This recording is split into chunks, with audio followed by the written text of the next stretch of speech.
یہ باتیں پولوس کے لیے چبھن کا باعث تھی۔ جس طرح سے ہمارا ماضی ہمارے لیے تکلیف اور چبھن کا باعث ہوتا ہے، اسی طرح سے پولوس کے لیے بھی یہ باتیں تکلیف کا باعث تھی، چبھن کا باعث تھی۔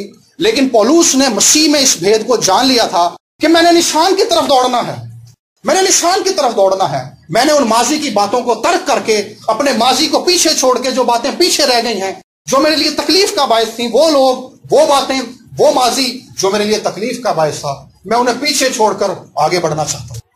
ہم نے آج جب یہاں پہ موجود ہیں، ہم نے خداوند سے آج یہ قوت مانگی ہے کہ خداوند ہمیں یہ قوت دے کہ ہم مسیح میں نشان کی طرف دوڑ سکیں۔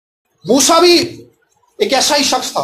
موسیٰ بے شک خدا کے پلان کو سمجھ گیا تھا کہ خدا میرے وسیلے سے بنی اسرائیل کو مصر سے نکالے گا، لیکن اس کے باوجود وہ اس کام کو اپنی کوشش سے کرنا چاہتا تھا۔ یہ بات اس نے اسرائیلیوں پر ظاہر کرنے کے لیے ایک بندے کو قتل کر دیا تھا، یہ اس کا ماضی تھا۔ لیکن اس کے باوجود جب وہ جلتی جھاڑی میں خداوند کے روبرو تھا، خداوند کے فرشتے کے روبرو تھا، تو خداوند نے اسے ایک نئی شروعات بخشی۔ عزیزو، خداوند ہمیشہ نئی شروعات بخشتا ہے۔ کوئی شخص جو اس کے حضور میں موجود ہو، خداوند اس کو ایک نئی شروعات بخشتا ہے۔ خداوند نئی شروعات بخشنے کا ماہر ہے۔ یونا بھی نافرمانی کر کے بھاگا تھا، مچھلی کے پیٹ میں تھا، لیکن وہ جانتا تھا کہ خدا مجھے ایک نئی شروعات بخش سکتا ہے۔ اس نے مچھلی کے پیٹ میں خداوند کو پکارا اور خداوند نے واقعی اس کو ایک نئی شروعات بخش دی۔ خدا ہمیں بھی نئی شروعات دے سکتا ہے۔ کئی بار ہم سوچتے ہیں کہ جو نقصان میں ماضی میں کر چکا ہوں اس کی تلافی نہیں ہو سکتی۔ یہ بھی ایک سوچ ہے جو ہمیں آگے نہیں بڑھنے دیتی۔ لیکن یسوع مسیح کی صلیب کی تاثیر ہر طرح کے ماضی کے اس زخم کو، اس تکلیف کو جو ہمیں آگے نہیں بڑھنے دیتی، بے اثر کر دیتی ہے اور ہمیں ایک نیا فیوچر بخش دیتی ہے جو مسیح میں برائٹ ہے۔ یہ یسوع کی صلیب کی قدرت ہے۔ اگر ہم داؤد کی لائف پر غور کریں، داؤد بادشاہ کی، تو داؤد نے اپنی زندگی کے اندر 3 ایسے کام کیے تھے جو اس کے لیے نقصان کا باعث بنے تھے۔ پہلی بات جو اس نے کی تھی، اس نے اپنی فوج کو گنوایا۔ اس نے اپنے سپہ سالار کو بلایا اور اس نے یوآب سے کہا کہ میری فوجوں کو گن، میں لشکروں کو جاننا چاہتا ہوں کہ میرے کتنے لشکر ہیں، میری کتنی بڑی فوج ہے۔ یوآب نے اس بارے میں منع کیا، لیکن لکھا ہے کہ یہ بات خداوند کو پسند نہیں آئی تھی اور داؤد کی وجہ سے بنی اسرائیل میں مری پڑ گئی۔ اور دوسری بات جو داؤد نے کی وہ بیت شبا کے ساتھ اس کی زنا کاری تھی، اس کا گناہ تھا، لیکن خدا نے اس کے بعد بھی اس کو بحال کر دیا۔ تیسری بات یہ تھی کہ داؤد فلسطینیوں کے ساتھ کھڑا ہو گیا ہے، فلسطینیوں کے ساتھ مل گیا ہے تاکہ بنی اسرائیل کے ساتھ جنگ کرے، بنی اسرائیل کے خلاف جنگ کرے۔ داؤد کو چاہیے تھا کہ وہ اسرائیل کی طرف کھڑا ہوتا اور فلسطینیوں کو مارنے کے لیے لڑتا، جبکہ داؤد نے الٹا کیا ہے، داؤد فلسطینیوں کے ساتھ کھڑا ہو گیا ہے تاکہ بنی اسرائیلیوں کو مارے۔ لیکن خداوند اپنے رحم، اپنے فضل کے وسیلہ سے داؤد کو بحال کرنے پر قادر تھا۔ داؤد جب فلسطینیوں کے ساتھ مل گیا تو جب وہ واپس آتا ہے، فلسطی اس پر یقین نہیں کرتے۔ خیر داؤد اس جنگ میں شامل ہوتا ہے لیکن وہ وہاں سے واپس آ جاتا ہے، اور جب وہ واپس آتا ہے تو اس کا گھر، اس کا شہر، وہ سارا سکلاج کا علاقہ جلا ہوتا ہے۔ ان کے بیوی بچوں کو اور جو کچھ ان کا ہوتا ہے وہ امالیکی لوٹ کر لے جاتے ہیں۔ یہ داؤد کا نقصان تھا۔ لیکن بائبل مقدس میں لکھا ہے کہ جو کچھ خدا نے اس کے بعد داؤد کو بخشا وہ اس سے 2 گنا تھا۔ یہ خداوند کا رحم ہے، یہ خداوند کا فضل ہے۔ ہمارے ماضی میں جب ہم نظر دوڑاتے ہیں ہمیں کئی بار لگتا ہے کہ ہم نے بہت نقصان کر لیا ہے، ہمارے ماضی کی جو تکلیف ہے ہمیں آگے نہیں بڑھنے دے رہی، وہ باتیں جب ہمیں یاد آتی ہیں تو ہمارے لیے چبھن کا باعث ہیں۔ لیکن عزیزو یقین رکھیں کہ جس طرح سے خدا نے ان لوگوں کو نئی شروعات بخش دی، وہ ہمیں بھی ایک نئی شروعات بخشنے پر قادر ہے۔ وہ ایسا زوراور ہے کہ ہمیں ایک نئی شروعات بخشنے کی امید بخشتا ہے، نئی شروعات بخشنے کا زور بخشتا ہے۔ آج خداوند کے حضور میں ہمارے لیے یہ امید ہے، یہ فضل ہے کہ خداوند ہمیں ایک نئی شروعات بخش سکتا ہے۔ پطرس کی لائف بھی ایسی تھی، مسیح کا انکار کر دیا ہے اس نے، لیکن خداوند نے پھر سے اس کو ایک نئی شروعات بخشی، پھر سے بحال کر دیا۔ خداوند بحال کر دیتا۔ ماضی میں جینے سے بہتر ہے کہ آج اس وقت ہم خداوند سے قوت مانگیں، خداوند سے فضل مانگیں اور خداوند سے کہیں کہ خداوند اپنا رحم مجھ پر ظاہر کر۔ اور اگلی بات جو پولوس کہتا ہے، میں نشان کی طرف دوڑا جاتا ہوں، نشان کی طرف دوڑا جاتا ہوں۔ اور وہ پچھلی آیات میں کہتا ہے، اگر ہم پڑھیں تو وہ کہتا ہے کہ میں مسیح کے دکھوں میں شریک ہونا چاہتا ہوں، مسیح کے مصلوب ہونے میں شریک ہونا چاہتا ہوں، تاکہ کسی طور سے مسیح کے جی اٹھنے کی قدرت کا تجربہ کر سکوں۔ یہ وہ معراج ہے، یہ وہ مقام ہے جہاں تک ہر ایک مسیحی کو پہنچنا چاہیے کہ ہم مسیح کی مانند بڑھیں، مسیح کی قدرت کا، مسیح کے مزاج کا اور مسیح کی عادتوں کا تجربہ اپنی زندگی کے اندر کریں۔ اور کوئی بھی شخص مسیح میں اس وقت تک بڑھ نہیں سکتا جب تک ہم اپنی نگاہیں نشان کی طرف نہ لگائیں۔ ہمارے آگے ایک ٹارگٹ ہونا چاہیے کہ ہم نے مسیح کی مانند بننا ہے۔ جب ہمارے پاس ٹارگٹ نہیں ہے تو پھر ہم مسیح کی طرف بڑھ نہیں سکتے۔ پولس کہتا ہے میں نشان کی طرف دوڑا جاتا ہوں۔ وہ شخص جو دوڑ میں دوڑتے ہیں ان کے پاس ایک ہدف ہوتا ہے کہ ہم نے اس حد تک پہنچنا ہے۔ جب زندگی میں اور مسیحی زندگی میں، خاندانی زندگی میں ہمارے پاس ہدف نہیں ہے تو ہم آگے نہیں بڑھ پاتے۔ بعض اوقات ہم دعائیں کرتے ہیں لیکن ہماری دعاؤں کوئی خاص محرک نہیں ہوتا۔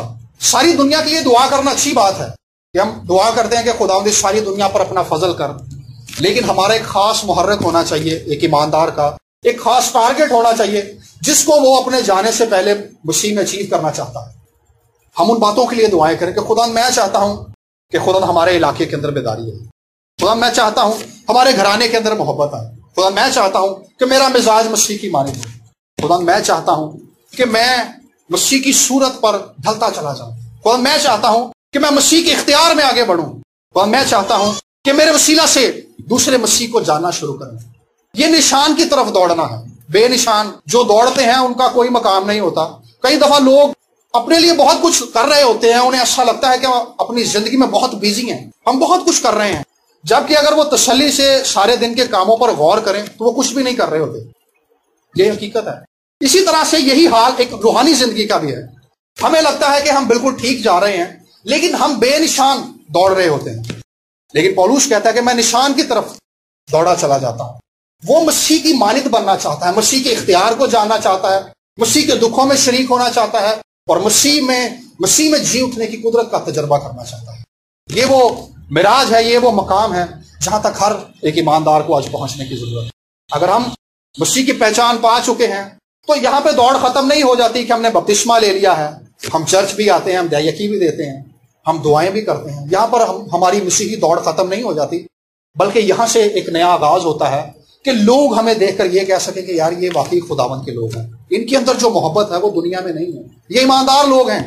اور ایماندار لوگ جو ہیں، جیسے میں نے کہا کہ وہ نشان کی طرف دوڑتے ہیں، وہ اپنے مستقبل کے بارے میں مایوس نہیں ہوتے کیونکہ انہیں پتا ہوتا ہے کہ میں نشان کی طرف دوڑ رہا ہوں، جس پر میرا توکل ہے، جس پر میرا ایمان ہے، وہ مجھے فضل دے گا کہ میں دوڑ کو ختم کر سکوں۔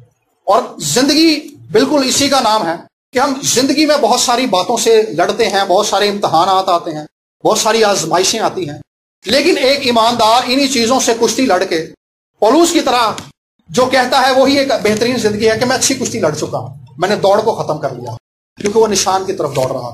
سو عزیزو، آج جب ہم یہاں پہ موجود ہیں تو میں صرف اس بات پر آپ کا دھیان لگانا چاہوں گا کہ مسیح یسو میں اپنے ماضی سے پیچھا چھڑائیں۔ اگر ہم ماضی میں جیتے رہیں گے تو ہم کبھی بھی آگے نہیں بڑھ سکتے۔ وہ باتیں جو ماضی میں ہمارے لیے تکلیف کا باعث تھیں وہ حال میں بھی ہمارے لیے تکلیف کا باعث ہیں، اور یہ ابلیس کا ایک ایسا ہتھیار ہے جس میں ہمیشہ وہ ہمیں باندھے رکھتا ہے تاکہ ہم آگے نہ بڑھ سکیں۔ اور دوسری بات یہ کہ ہم نے نشان کی طرف دوڑنا ہے، ہم نے خدا سے قوت مانگنی ہے یہاں پر آج کہ خدا آج مجھے ماضی کی ان تمام تکلیفوں سے، ان باتوں سے جو میرے لیے تکلیف کا باعث نہیں ہے، مجھے آزاد کر دے، میں نشان کی طرف دوڑنا چاہتا ہوں۔ کیونکہ جو بے منزل دوڑتے ہیں وہ بس دوڑتے رہتے ہیں اور تھک جاتے ہیں، لیکن جن کی منزل ہوتی ہے وہ اس کو پانے کے بعد خدا کی شکر گزاری کرتے ہیں۔ وہ پولوس کی طرح کہتے ہیں کہ میں اچھی کشتی لڑ چکا ہوں، جن کی کوئی منزل ہوتی ہے۔ لیکن پولوس نے اپنی بات کا اختتام اسی بات پر کیا کہ میں نشان کی طرف دوڑا جاتا ہوں۔ ہم نے نشان کی طرف دوڑنا ہے۔ اگر ہم سوچتے ہیں کہ شاید میرے پاس تو کوئی نشان نہیں ہے، کئی بار ایسا بھی ہوتا ہے ہمارے پاس کوئی ٹارگٹ نہیں ہوتا، ہم صبح اٹھتے ہیں، کھانا کھاتے ہیں، آفس چلے جاتے ہیں، شام کو آتے ہیں، پھر سو جاتے ہیں یا دوستوں میں بیٹھتے ہیں، ہماری زندگی کا کوئی مقصد اور کوئی مصرف نہیں ہوتا۔ اس کا مطلب یہ ہے کہ ہم خدا سے ابھی بہت دور ہیں، کیونکہ خدا نے ہر ایک شخص کو اس زمین پر ایک خاص مقصد کے لیے پیدا کیا ہے، اور اس زمین پر حقیقی ترقی یہی ہے کہ کوئی اس زمین پر اس مقصد کو پانے کے لیے ایفرٹ کرے جس کے لیے خدا نے اس زمین پر اس کو بھیجا ہے۔ جن لوگوں کے پاس جینے کا کوئی مقصد نہیں ہے وہ ان لوگوں کے ساتھ جڑ جائیں جن کے پاس کوئی مقصد ہے، کم سے کم وہ کسی کام میں تو لگ جائیں گے۔ سو دو باتیں، ایک تو ماضی سے پیچھا چھڑانا، دوسری بات یہ کہ نشان کی طرف دوڑنا۔ ہم خداوند سے اس بات کے لیے قوت مانگیں گے کہ خداوند ہمیں ماضی کی اس چبھن سے آزاد کرے جو ہمیں ڈھیٹ پن، غصے، بغض اور نفرت کی طرف لے کر جاتی ہے، تاکہ ہم نشان کی طرف دوڑ سکیں اور مسیح میں ایک بہترین زندگی گزار سکیں، جس کے وسیلہ سے دوسروں کو فائدہ ہو، جس کے وسیلہ سے دوسرے قوت پا سکیں، اور سب سے بڑھ کر یہ کہ ہمارے خدا باپ کا نام عزت و جلال پا سکیں۔